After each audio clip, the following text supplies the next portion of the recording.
السلام علیکم۔ پاکستان میں سول ملٹری ریلیشنز ہمیشہ ہی خبروں میں رہتے ہیں اور آج کل کچھ زیادہ چرچا ہے اور کہا جاتا ہے کہ اگست کے مہینے میں کچھ ایسی فضا بن رہی ہے کہ دوبارہ سے وہ جو 2 سال پہلے والی صورتحال تھی کہ دھرنا تھا، فوج کے ساتھ تناؤ تھا اور حکومت کو خطرہ تھا، وہ والی صورتحال دوبارہ سے بن سکتی ہے۔ تو جب ایسی صورتحال ہو تو پاکستان میں عام طور پر یہ تاثر آتا ہے کہ فوج یا کچھ اقتدار والوں کے ساتھ کرنے والی ہے یا اقتدار کے لیے کچھ کرنے والی ہے۔ اب اگست میں کیا ہوگا یہ آج کے پروگرام میں ہم خصوصی طور پر ڈسکس کریں گے، لیکن جب ہم پاکستان میں ملٹری انٹرونشن کا ذکر کریں تو former army chief general Pervez Musharraf کا نام بھی ذہن میں آئے گا۔ تو جنرل پرویز مشرف کے حوالے سے بھی بہت سی آج کل خبریں ہیں۔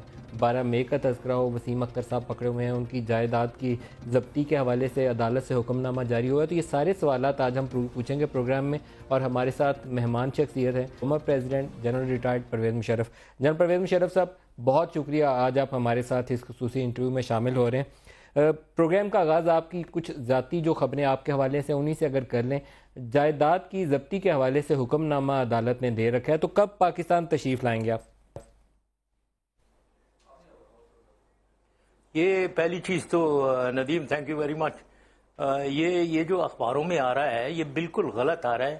ضبطی کے بارے میں، ضبط نہیں بھائی، اٹیچ کیا ہے انہوں نے، جو بہت فرق ہے۔ اٹ از پراپرٹی سیل ہوئی ہے، اکاؤنٹس فریز ہوئے ہیں اور وہ اٹیچڈ ہیں، تو ضبط کچھ بھی نہیں ہوا ہے، تو ایسی کوئی بات نہیں ہے۔ اور دوسرا بہت سی غلط فہمیاں ہیں، بہت سی پراپرٹی جس میں وہ مینشن کر رہے ہیں وہ میری نہیں ہے، کوئی میری بیٹی کی ہے، کوئی میرے نام پہ نہیں ہے۔ چلیں یہ تو وضاحت ہوگی، لیکن سر بمہر کر لیں جی، ضبط نہیں کرتے، لیکن پھر بھی بڑی ڈیولپمنٹ ہے پاکستان میں۔ کسی former president, former army chief کی جائیداد کو سر بمہر کرنا ناممکنات سے تھا، عدالت وہ کام کرنے جا رہی ہے، تو آپ کا رد عمل کیا ہے اس کے اوپر؟ صحیح، وہ کورٹ ہی میں لڑیں گے، کورٹس میں ہی لڑنا پڑے گا۔ عدالت جو کچھ کر رہی ہے ان کو ادھر ہی مقابلہ کرنا کب پڑے گا۔ تشریف لائیں گے؟ انفارچونیٹلی ہاں، یہ تشریف لانے والی بات تھوڑی سی، یہ جب فریڈم آف موومنٹ مجھے پوری ہو اور کوئی ریسٹرکشن نہ ہو پاکستان میں، پھر میں بالکل آنا چاہتا ہوں، کیونکہ ادھر بہت ڈیولپمنٹس ہیں، ادھر آگے کا بھی سوچنا ہے، آگے پولیٹیکل ایکٹیویٹی 2018 کا بھی سوچنا ہے۔ لیکن میں جب آؤں گا، جب مجھے تو تاثر یہ تھا کہ وہ 2-3 سال جو کچھ ہوا اس کے بعد شاید آپ سیاست سے کنارہ کش ہو جائیں گے۔ سال ایک تو یہاں پہ ویسے ہی آپ کو باہر نہیں نکلنے دیا، پھر کیسز آپ کے چلتے رہے، تو مجھے تو لگا کہ آپ کو باہر جانے کی آزادی میں زیادہ خوشی ہوگی۔ خوشی تو ہوتی ہے بالکل آزادی میں، چاہے سب سے زیادہ خوشی تو پاکستان کے اندر ہی ہوتی ہے، باہر آزادی کوئی نہیں، اندر پاکستان کے اندر سب سے زیادہ خوشی ہے، اور ادھر کی آزادی چاہیے، اور انشاءاللہ تعالی وہی کرنا ہے۔ پاکستان کی مجھے زیادہ فکر ہے۔ آپ پاکستان سے باہر ہوں تو آپ بھی خوش اور میاں صاحب بھی خوش، آپ پاکستان کے اندر آئے تو میاں صاحب بھی پریشان ہوں گے اور فوج کو بھی پریشانی ہوگی، کیونکہ دوبارہ آپ کو وہ کیسز کا سامنا کرنا پڑے گا۔ کیسز کا سامنا تو کر رہے ہیں، ابھی بھی کر رہے ہیں، اور دوبارہ کرنا پڑے گا، اس میں کوئی شک نہیں ہے۔ لیکن باہر رہنے سے وہ جو آپ کہہ رہے ہیں کہ میں بھی خوش اور نواز شریف صاحب بھی خوش، میاں صاحب بھی خوش، میں تو نہیں خوش۔ 12 مئی کے کیس میں وسیم اختر صاحب کو پکڑ لیا گیا اور اس وقت آپ کی حکومت تھی۔ عام تاثر یہ ہے کہ آپ کرتا دھرتا تھے، تو سب سے زیادہ بااختیار بھی آپ تھے، سب سے زیادہ اکاؤنٹیبل بھی آپ کو ہی ٹھہرایا جائے گا۔ کوئی ایسی چیز نہیں ہے، میرا کوئی اس سے تعلق نہیں ہے۔ لوگ بس لگے ہوئے ہیں اس کے پرانی باتوں کے اندر، ہم باگ ڈاؤن رہتے ہیں، آگے کا اور پریزنٹ صورتحال کا سوچتے نہیں ہیں، آگے کا سوچتے نہیں ہیں، پر ان پرانی باتوں میں گھسے ہوئے باگ ڈاؤن رہے ہیں، پڑے ہوئے ہیں ہم۔ جنرل صاحب، 12 مئی درد سر بن سکتا ہے، 52 لوگوں کی اس میں پاکستانی شہریوں کی شہادت ہوئی تھی، تو 12 مئی بڑا درد سر آپ کے لیے بن سکتا۔ بنے گا تو دیکھیں گے، کیونکہ غلط ہوگا وہ بھی، جیسے یہ غلط کیسز ہوئے میں لال مسجد نظیر ہے، ججز ڈیٹینشن ہے، یہ سارے غلط کیسز ہیں، چل رہے ہیں۔ تو لیکن ان کو آپ غلط کیوں قرار دیتے ہیں؟ لال مسجد بھی آپ کے حکم سے ہوا، ججز کی ڈیٹینشن بھی آپ کے حکم سے ہوئی، اکبر بگٹی والا واقعہ بھی آپ صدر تھے، آل پاورفل تھے۔ یہ ندیم، یہ آپ کو یہ نہیں کہنا چاہیے، کیونکہ آپ کو پتہ ہے حکومت چلتی ہے، حکومت کا انچارج جو ہوتا ہے وہ پرائم منسٹر آف پاکستان ہوتا ہے، کانسٹیٹیوشن میں پریزیڈنٹ نہیں ہوتا۔ تو جو کچھ بھی ہو رہا تھا وہ حکومت کی ڈیسیجنز تھیں۔ ججز ڈیٹینشن کا حکم کس نے دیا تھا؟ کیونکہ یہ تو ایک ماورا آئین اقدام تھا نا۔ یہ سارے کوئی ججز ڈیٹینشن کا، جیسے میں نے کہا، سارے کیسز جو ہیں حکومت ڈیسائیڈ کرتی ہے. اور جنرل راحیل شریف کا معاملہ تھوڑا سا آپ سے پوچھیں جی. اور دوسرا یہ ججز ڈیٹینشن آپ نے کہا ہے، کوئی ڈیٹینشن نہیں ہوئی تھی بائی دا وے، یہ بھی میں بتا دوں آپ کو. وہاں تو بلکہ جو نئے ججز آئے تھے، یہ ڈوگر صاحب وغیرہ، یہ کہہ رہے تھے جلدی خالی کروائیں، ہم ان گھروں میں موو کرنا چاہتے ہیں.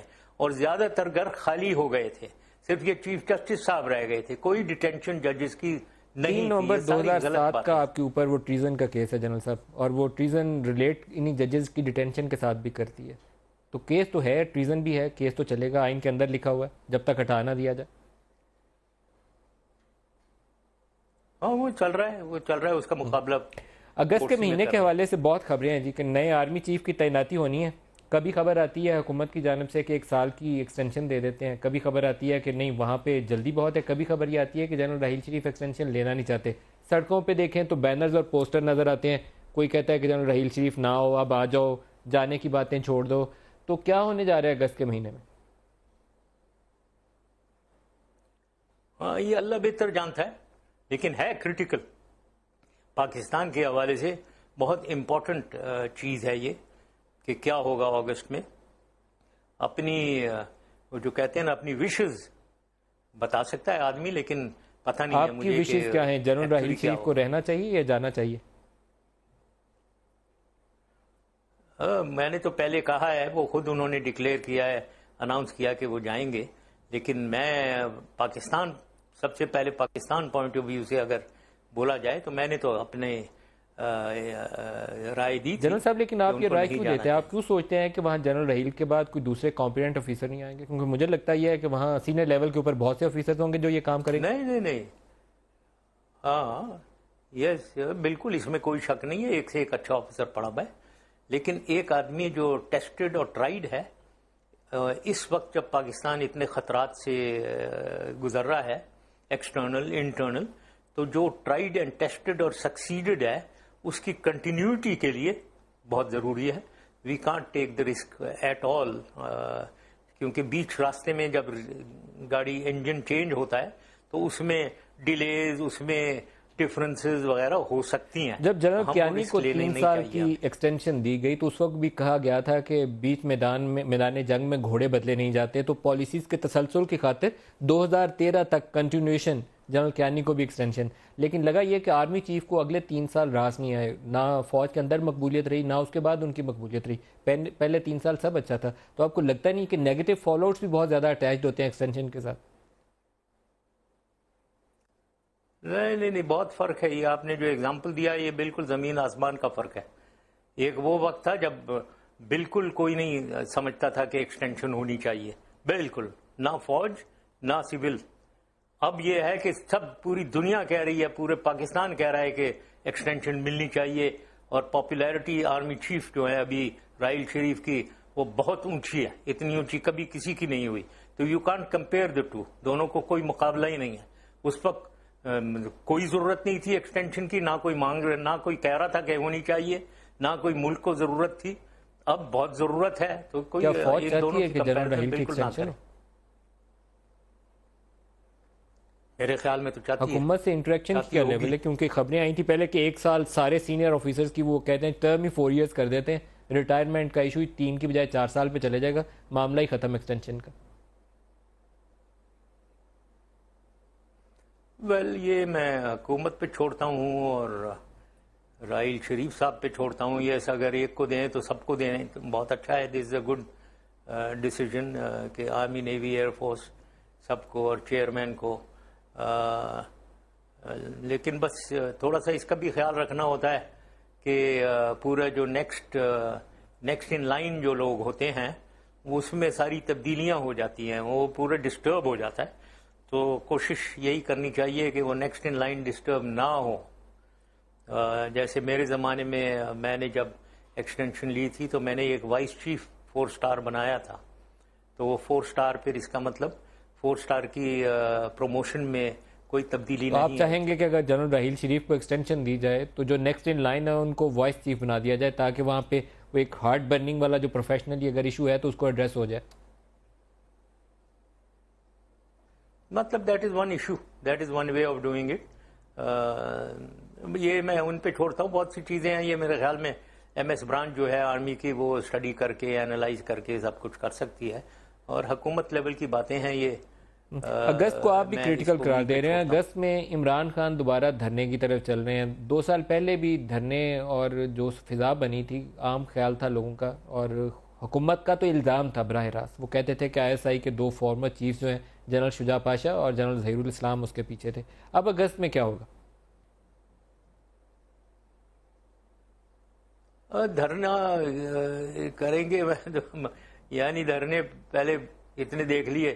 میں تو یہ کہتا ہوں کہ یہ ڈی میں کھیلتے رہتے ہیں, ڈی میں کھیلتے رہتے ہیں, گول نہیں کرتے, تو ڈی میں پھر کھیلنے چل آپ پڑیں گے. گول اس کو کہتے ہیں جو طاہر القادری کرنا چاہتے تھے, پارلیمان کے اوپر چڑھائی.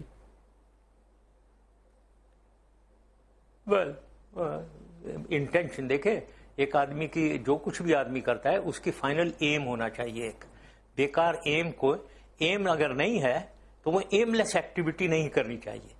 اور ایم اگر ہے جو کچھ بھی ہے, کبھی تبدیلی آنی چاہیے, نیا پاکستان آنا چاہیے, ہم نکال دیں گے, ہم بھگا دیں گے, یہ تو ان کے ایم تو یہ تھا. اب اگر آپ آتے ہیں ڈی میں آ گئے ہیں اور اوپر سے ڈی میں کھیلی چلے جا رہے ہیں, تو وہ جو ایم تھا وہ تو کوئی نہیں اچیو کیا, تو ایم تو فیل ہو جاتا ہے. پھر تو آپ کو کیا لگتا ہے اس دفعہ اگست میں جو عمران خان کریں گے وہ با مقصد ہوگا, ریزلٹ اورینٹڈ ہوگا, یا دوبارہ ایم لیس ہوگا؟ کہا نہیں جا سکتا. اس میں بہت سی چیزیں ہیں اور بہت سیریس ایشوز ہیں. یہ سمپل ایشوز نہیں ہیں, یہ نیشنل لیول کے بہت ہی پیچیدہ اور بہت فار ریچنگ ان کے ریزلٹس ہیں, بہت امپورٹنٹ ایشوز ہیں. تو میں اس پہ نہ ہی کامنٹ کروں تو بہتر. لیکن ظاہر ہے اتنا میں ضرور کہوں گا, اس وقت ملک کا تقاضا تبدیلی ضرور ہے, تبدیلی ہونی چاہیے, کیونکہ ملک نیچے کی طرف جا رہا ہے. وزیر اعظم کی تبدیلی کا کوئی آئینی راستہ تو ہے نہیں ہے, ان کے پاس واضح اکثریت ہے, تو کیسے تبدیلی آئے انلیس کہ وہ خود سے ڈیسائیڈ کر لیں. کوئی اور راستہ ہے تو آپ بتائیے. اور صحیح کہہ رہے ہیں آپ, کانسٹیٹیوشنل طریقے سے تو مطلب, لیکن یہ ہے کہ یہاں یہ بہت کیسز ہیں, دھاندلی والی باتیں ہیں کورٹس میں. تو یہ کورٹس کو دیکھنا پڑے گا, یہ سپریم کورٹ کو دیکھنا پڑے گا کہ کون سی یہ کچھ وہ کنٹریبیوٹ کر سکتے ہیں یا نہیں. تو اس پہ میرا کوئی کامنٹ نہیں. یہی ہے کہ yes, it is the supreme court جس کو دیکھنا چاہیے. اور میں تو بات کرتا ہوں پاکستان کے حوالے سے. پاکستان کو اس وقت سازشیں ہو رہی ہیں, پاکستان کو توڑنے کی سازشیں ہو رہی ہیں. بلوچستان کے اوپر باہر کانگریس میں, امریکن کانگریس میں بڑی پاکستان کو برا بھلا کہا جا رہا ہے. تو یہ ساری آرکسٹریٹ ہو رہا ہے ہندوستان کی طرف سے, انٹرنیشنلی آرکسٹریٹ ہو رہا ہے. افغانستان میں آرکسٹریشن ہو رہی ہے. تو اس کا مقابلہ کرنا ہے, بہت ہی ضروری ہے. تو یہ پاکستان کی بیٹل فار ایگزسٹینشل تھریٹ جسے میں کہتا ہوں, ہمیشہ ہمارے اوپر ہوتی ہے, اس وقت بہت زیادہ ہے. تو اس کا مقابلہ بالکل ہمیں کرنا چاہیے.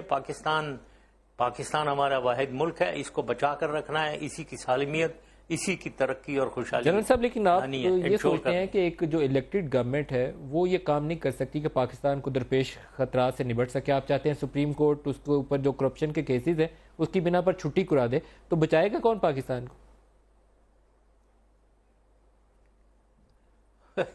دیکھیں, اگر آپ پوری ہسٹری دیکھ لیں پاکستان کی 1947 سے, اصل میں ہمارا ایک ڈائلیما جو ہے نا وہ یہی ہے کہ 1947 سے اب تک یہ 65 سال جو جتنے بھی گزرے ہیں, یہ اگر آپ دیکھیں تو ایک بھی واحد سیولین گورنمنٹ نہیں آئی ہے پاکستان میں جو کہہ سکے, جو پرپز ہوتا ہے حکومت کا اور لیڈر کا, welfare of people, development of state, عوام اور ملک, ان کی خوشحالی, ترقی, اس کسی ایک نے نہیں دی. جب یہ نہیں دیتے ہیں, نہیں دے پاتے ہیں, اور پاکستان ان کے دور میں ہمیشہ نیچے ہی جاتا ہے, تو پھر لوگ بھاگتے ہیں, ڈیمانڈ کرتے ہیں انٹرونشن, تبدیلی میں وہ بھاگتے ہیں فوج, آرمی کے پاس. اسی لیے آرمی آتی ہے. اور جب کبھی بھی آرمی آئی ہے, آپ یہ بھی دیکھ لیں, یہ ریکارڈ ہے, کوئی میرے کہنے کی تو چیز ہے نہیں, سارا ریکارڈ موجود ہے, بلیک اینڈ وائٹ میں موجود ہے. ترقی اگر ہوئی ہے تو فوجی کیا دور ابھی میں دوبارہ ہوئی ہے۔ ایسے لوگ ہیں جو فوج کے پاس جا رہے ہوں کہ آپ پاکستان کو بچاؤ، آ کے پاکستان کو بچائیں؟ میرے خیال میں بہت لوگ ہوں گے، بہت لوگ ہیں، مجھے کوئی شک نہیں ہے۔ میں بھی 1 سال آرمی چیف تھا، مجھے معلوم ہے کتنے لوگ آتے تھے لیکن ایک چیز تو آپ کو ماننی پڑے گی کہ فوج کی انٹرونشن سے جو لیڈرشپ کریٹ ہوتی ہے، میاں نواز شریف صاحب انہی میں سے ایک ہے، بلکہ ٹاپ ٹیئر اس وقت سارا آپ کا انہی میں سے ایک ہے۔ ڈیلیور نہیں کر پاتے آپ لوگ، آپ آرٹیفیشلی انجینئر نہیں کر سکتے ان چیزوں کو، سسٹینیبل نہیں ہوتا یہ۔ ہاں نہیں، سسٹینیبل نہیں، کم از کم وہ فوج آ کر 10 سال صحیح تو کر دیتی ہے اسے، پھر آگے وہ کوئی 20-30 سال بیڑا اگر دوبارہ ہوتا ہے پھر ایک فوج کو آنا پڑتا ہے، کیونکہ ملک کے تقاضا ہوتا ہے۔ اب بات یہ ہے کہ اب ہم نے دیکھ لیا اتنی زیادہ یہ، اور واقعی میں مارشل لاء وغیرہ از ناٹ دا آنسر، اس میں میں بھی اس میں بلیو کرتا ہوں۔ اب اس لیے ہمیں یہ پولیٹیکل سسٹم کو، پورے پولیٹیکل سسٹم کو اینالائز کرنا چاہیے، اسٹرکچر کو، پولیٹیکل اسٹرکچر کو، اور اس کو ریڈو کرنا چاہیے، اور دیر فور کانسٹیٹیوشنل امینڈمنٹس چاہیے۔ تو ہمیں یہ اگر ہم نے نہیں کیا تو یہی ہمارا ڈگر رہے گی۔ آپ کے دل میں کون سا ماڈل ہے جنرل صاحب؟ کیونکہ آل پاورفل تھے آپ 12 اکتوبر سے لے کر اینڈ دسمبر 2007 تک، جب تک آپ کی ہمارے چیف جسٹس صاحب سے تباہی ہوئی، پھر آپ کمزور پڑ گئے۔ آپ کے پاس بڑا موقع تھا سارا کچھ کرنے کا، پریزیڈنشل فارم لانا چاہتے تو وہ بھی لے آ سکتے تھے، اب کیا کرنا چاہیں گے؟ نہیں، وہ لانا چاہیے میری نظر میں، لیکن اس کو اینالائز کرنا چاہیے۔ دیکھیں، ایک آدمی ڈیسائیڈ نہ کرے، بات یہ ہے کہ وہ جو میری بارے میں آپ کہہ رہے ہیں، میرا ہر وقت اگر اس وقت جائیں آپ 1999 میں جب میں آیا تھا تو میری ایک اپنی ویژن تھی۔ ہر آدمی ایک ویژن لے کر آتا ہے، میں نے ایک ویژن لایا تھا کہ 3 سٹیج میں ٹرانسفارم کروں گا ملک کو، پروگریس اور ڈیولپمنٹ کے لیے لے کر جاؤں گا، ایک ٹرانسفارمیشن لاؤں گا جس سے ایک سسٹینیبل ڈیموکریسی انٹروڈیوس ہو جائے گی۔ اور میں سوچ رہا تھا یہی پولیٹیکل سٹرکچر، یہ پارلیمنٹری سسٹم کے اندر ایک ہم لائیں گے، نئی لیڈرشپ شاید پیپلز پارٹی پی ایم ایل میں آ جائے، لیکن وہ میری غلط سوچ تھی۔ میں یہ سمجھ رہا تھا 3 سٹیج میں یہ ہو جائے گا، پہلا 3 سال جو میں سٹیبلائز کروں گا ملک کو، اگلے 5 سال میں ایز آرمی چیف اور پریزیڈنٹ ایک الیکٹڈ گورنمنٹ کو بیک اپ کر کے چلائیں گے 5 سال، اس کے اگلے 5 سال میں اپنے یونیفارم بھی چھوڑ دوں گا اور صرف as a president father figure کے طور پہ ملک کو چلنے دیں گے، اس کے بعد میں چلا جاؤں گا۔ مجھے امید تھی کہ نئی پولیٹیکل لیڈرشپ ابھر آئے گی، لیکن وہ نہیں ہوا۔ وہی نواز شریف، وہی بے نظیر بھٹو، وہ گئیں تو وہ ان کے ہسبینڈ آ گئے آصف زرداری، اور یہ فیملی ورثے میں جو چیز چل رہی ہے وہ آگے بھی وہی چل رہی ہے، اور نظر نہیں آ رہی ہے، کچھ نہیں نظر آ رہا۔ تو اس لیے میں سمجھتا ہوں اس وقت تبدیلی وہ میں مانتا بھی ہوں کہ میری سوچ جو اس وقت تھی وہ ویژن 3 سٹیج ٹرانسفارمیشن اور یہی پارلیمنٹری سسٹم میں امینڈمنٹ، یہ تو ثابت ہو گیا کہ وہ آپ کا تجربہ ناکام ثابت ہوا، تو اب کیا مختلف چیز کوئی کرے یہ تو بتائیے کیا؟ ہاں، ہونا چاہیے جیسے میں نے کہا کانسٹیٹیوشنل امینڈمنٹ۔ دیکھیں، ایک آدمی کی سوچ نہیں، یہاں اس کے لیے ایک انٹرم گورنمنٹ ہو، سوچنے والے لوگ ہوں، تھنک ٹینک بیٹھے، جیسے ہمارا نیشنل ریکنسٹرکشن بیورو تھا، بہت زبردست لوگ آتے تھے، بڑے آئیڈیاز لے کر آتے تھے، میں وہ سارے آئیڈیاز NRB کی طرف بھیج دیتا تھا، وہ اس کو اینالائز کر کے 2 مہینے بعد مجھے ایک پریزنٹیشن دیتے تھے کہ یہ اس کی انالیسس ہے، اس سے پھر میں بہت سے لوگوں کو جمع کر کے کانفرنس میں بٹھا کر پھر ہم فیصلے کرتے تھے۔ Let it be a very well thought out decision. کوئی اس میں مقابلے کی بات نہیں ہے، کوئی نہیں ہے کہ فوج کا مقابلہ اور سول کا مقابلہ، یہ پاکستان کا سوال ہے، پاکستان کے لیے ہم نے کرنا ہے۔ تو سویلین ہو، چاہے نواز شریف ہو، چاہے آصف زرداری ہو یا راحیل شریف ہو، سب کے لیے یہ کامن پرپز ہونا چاہیے۔ اگر ہمارے سب کی سوچ پاکستان ہے اور پاکستان کی بہتری، عوام کی خوشحالی، ملک کی ترقی، تو ہمیں سب کو ایک ہی آپ سوچ جنرل ہونا صاحب چاہیے سوچتے کہ ہیں ہمیں کہ سپریم تبدیلی کورٹ لانی جو ہے ہے۔ انہیں میاں صاحب کو اٹھا کے پھینک دینا چاہیے؟ پاناما پیپرز کی شکل میں کافی بڑے کرپشن کے کیسز سامنے آئے تھے۔ نہیں، میں بالکل نہیں پاناما پیپرز میں بڑے کرپشن کے کیسز انٹرنیشنلی سامنے آئے، لیکن یہاں پر کسی کورٹ نے کسی ادارے نے ایکٹ نہیں کیا، جو ایک آئینی اور قانونی راستہ تھا کہ وہاں کارروائی کا آغاز ہوتا۔ تو میرے خیال میں آپ کی ہوپس بھی تھوڑی سی زیادہ ہیں عدالت کے ساتھ۔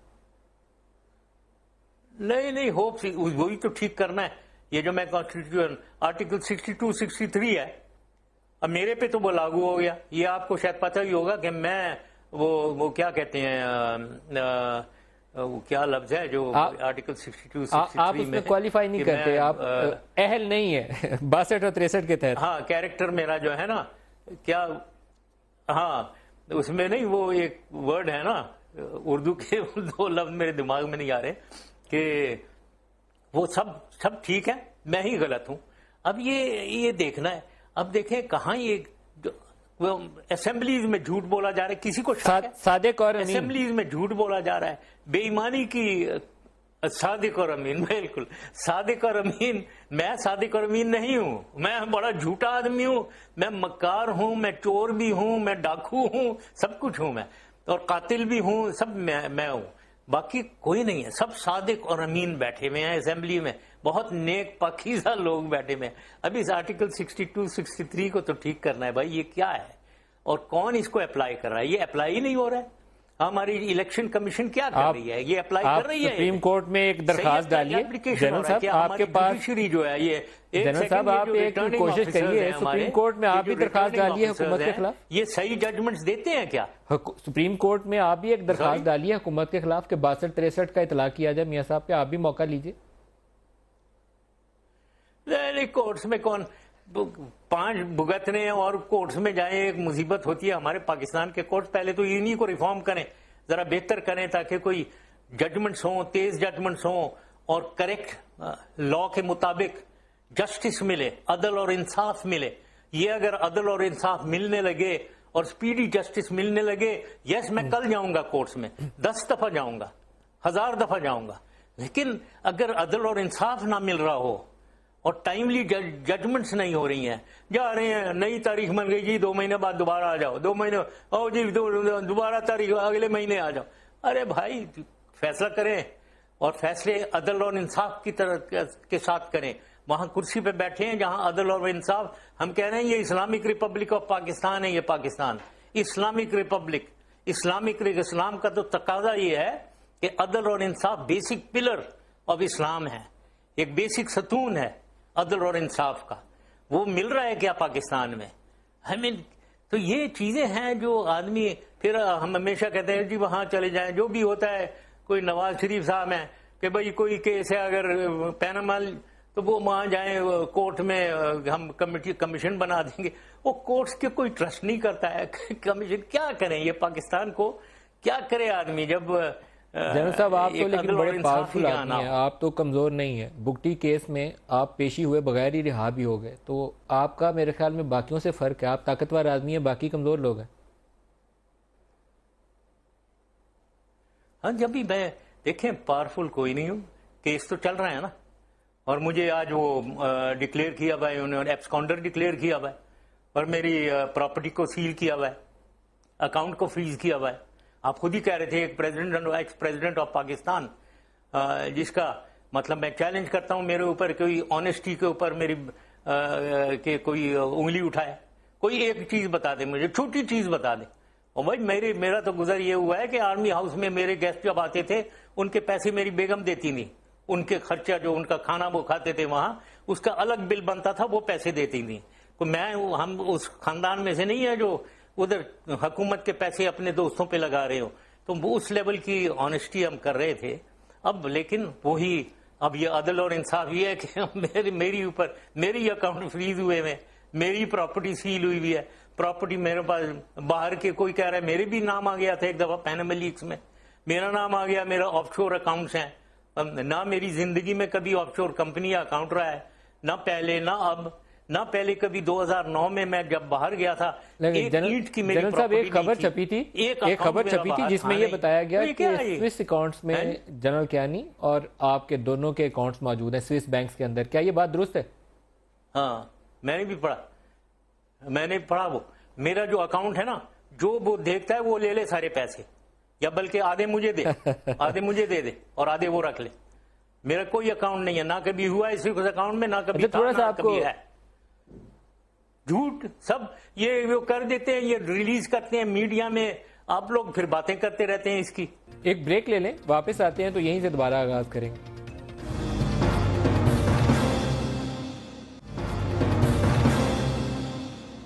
پروگرام میں دوبارہ خوش آمدید کہتے ہیں. ترکی میں اردوغان صاحب بڑے طاقتور ہو گئے, میرے خیال اس وقت ہو سکتا ہے آپ کو پسند آئے, بڑے طاقتور پریزیڈنٹ ہے, آل پاورفل, فوج کو بھی انہوں نے قابو کر لیا اور میڈیا کو بھی بند کر رہے ہیں. تو آپ کیا چاہیں گے, اس وقت پاکستان میں بہت سے لوگوں کا, حکومت میں موجود لوگوں کا خیال یہ ہے کہ ترکی والے ڈیولپمنٹ کے بعد, ترکی والی ڈیولپمنٹ کے بعد یہاں پر کو وو کا تو خطرہ نہیں ہے. آپ ساتھ کانسٹیٹیوشنل ریفارمز کا بھی ذکر کر رہے ہیں, اب کیا ہوگا یہاں پر, کو کا خطرہ ٹل گیا پاکستان میں؟ دیکھیں ندیم, دیکھو بات یہ ہے کہ دونوں انوائرمنٹ یو کانٹ امپوز, وہاں کی انوائرمنٹ کو آپ سپر امپوز پاکستان میں نہیں کر سکتے ہو.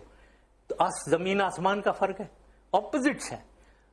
ترکی تھا جہاں ایردوان کا, پرائم منسٹر ایردوان کا آپ کو پتا ہو, وہ کہاں تھا ترکی, مجھے تو یاد ہے میں 2003 میں پریزیڈنٹ تھا جب یہ آئے ہیں پریزیڈنٹ بنے ہیں.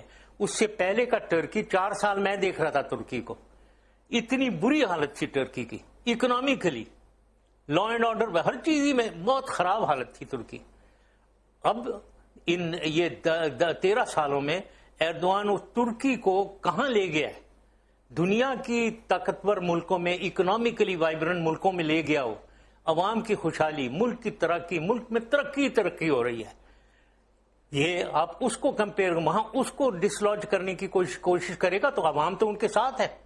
اب یہاں لے لیں آپ, یہاں تو اوپر کہاں تھے ہم 2008 میں, ہم 2008 میں آسمان کی طرف جا رہے تھے. آپ کوئی بھی چیز, عوام کی خوشحالی, ملک کی ترقی کا ایک ایک جز لے لیں, ایک ایک ایلیمنٹ, ڈاکیومنٹری ایویڈنس ہے ساری, کوئی میرے کہنے کی ضرورت نہیں ہے. سب میں ہم اوپر آسمان کی طرف جا رہے تھے, اور اب ان 8 سالوں میں ہم بیڑا غرق ہو کر زمین کی طرف آ گئے ہیں. تو آپ کیسے کمپیئر کر رہے ہیں؟ یہاں تو عوام میرے خیال میں ہمیشہ جب فوج آتی ہے مٹھائیاں بٹتی ہیں, ادھر مٹھائی نہیں بٹے گی کیونکہ عوام جنرل صاحب, آپ کی اور عمران کا جملہ ایک ہے کہ فوج آئی تو مٹھائیاں بٹیں گی, آپ دونوں کا جملہ ایک ہے. نہیں وہ صحیح ہے نا, لیکن ترکی میں تو جب ٹینک باہر نکلے تو لوگ آگے لیٹ گئے, تو پاکستان میں کیا ایسا ہو سکتا ہے؟ دیکھو وہی میں کہہ رہا ہوں نا, کیوں لیٹیں گے, وہ ٹینک کو راستہ ان کے اوپر چڑھ کے اور تیزی سے چلائیں گے لوگ, عوام کہ آؤ جلدی آؤ جلدی آؤ ٹیک اوور کرو. یہی کرے گی عوام, کیونکہ عوام تو پسی ہوئی ہے, عوام کچلی ہوئی ہے, عوام رو رہی ہے. نہ بجلی, نہ پانی, نہ گیس, نہ نوکریاں, غربت, یہ کیا کرے یہ عوام؟ تو یہ تو رو رہی ہے, تو یہ کیوں یہ کرے گی کہ نہیں آئے گا؟ وہ تو تبدیلی مانگ رہے ہیں. دو ہماری اور نیبرنگ کنٹریز, اس کے اوپر بھی آپ سے رائے لینی ہے. ایک انڈیا, وہاں کشمیر کے حوالے سے بہت ڈیولپمنٹ ہوئی ہے برہان وانی والے واقعے کے بعد, ایک دم سے لگا ہے کہ وہ ٹریگر ہو گئی ہے, انڈیجنس, ٹوٹل سارا ریئیکشن انڈیجنس ہے, لیکن وہ نوجوانوں نے اپنے ہاتھ میں لے لی ہے. آپ کے زمانے میں مجھے یاد پڑتا ہے 2004 میں آپ نے کہا تھا کہ میں نے وہ نل بند کر دیا, یہ کراس بارڈر موومنٹ والا کوئی نہیں ہوگی. لشکر طیبہ وغیرہ, اس کے اوپر بھی آپ نے ہاتھ ذرا بھاری کر دیا کہ نہیں اب روک لو ان کو. اس کے بعد لشکر طیبہ پہ پابندیاں بھی لگیں, 2-3 واقعات ہوئے. آج کل کشمیر خود سے اٹھ گیا, کیا کرنا چاہیے وہاں پہ؟ ہاں بڑی اچھی بات ہے اٹھا ہے, کیونکہ بالکل ظلم ہو رہا ہے ادھر, یہ ہندوستانی فوج ظلم کر رہی ہے. وہ جو آپ کمپیئر کرتے ہیں میرے زمانے میں, دیکھیں ندیم, ہر ایکشن انوائرمنٹ سے ریلیٹڈ ہوتا ہے, ماحول سے ریلیٹڈ ہوتا ہے. ایک اس زمانے کا ماحول تھا, بالکل کارگل ہوا, مجاہدین ایکٹیویٹی کشمیر میں ہو رہی تھی, بڑی سختی سے ہو رہی تھی. اس کے بعد ایک دم تھے ہم پولیٹیکلی, ہم دونوں, میں اور پرائم منسٹر ادھر کے, ہم مل کے بیٹھے اور ہم نے سوچا کہ یہ اس کی سولوشن ہر چیز کی, کشمیر, سر کریک, سیاچن کو پیسفلی حل کرتے ہیں. اور پیس نیگوسیشن جب شروع ہوئی اور سیریس طریقے سے شروع ہوئی, تو ظاہر ہے یہ کراس بارڈر ایکٹیویٹی تو نہیں ہونی چاہیے, کیونکہ یہ تو پھر کانٹرڈکٹری چیز ہو گئی نا. تو اب جبکہ مودی صاحب آ گئے ہیں وہاں اور ان کو کچھ اور نہیں ملتا ہے, وہ پاکستان کے خلاف ان کی اسٹریٹجی, پتہ نہیں آپ ان کے اسٹریٹجک تھنکرز بعض ہیں, آرٹیکلز جو آ رہے ہیں ان کی اسٹریٹجی, وہ تو پاکستان کو کیسے ختم کیا جائے اس کی باتیں ہوتی ہیں. ان کے پیپرز ہیں, ان کے پیپرز لکھے جا رہے ہیں کہ پاکستان کی فوج کو ختم کرنا ہے, فوج کو اکنامکلی بالکل ان کو ختم کرنا ہے, اور کس طریقے سے پاکستان کو اکنامکلی ختم کیا جائے, اسٹرینگولیٹ کیا جائے. اس میں وہ سب کچھ لکھ رہے ہیں کہ ان کا ایگریکلچر, ان کی ٹیکسٹائل, یہ ان سے ریمیٹنسز آتے ہیں, یہ ان کا فائدہ پہنچاتے ہیں اکنامکلی.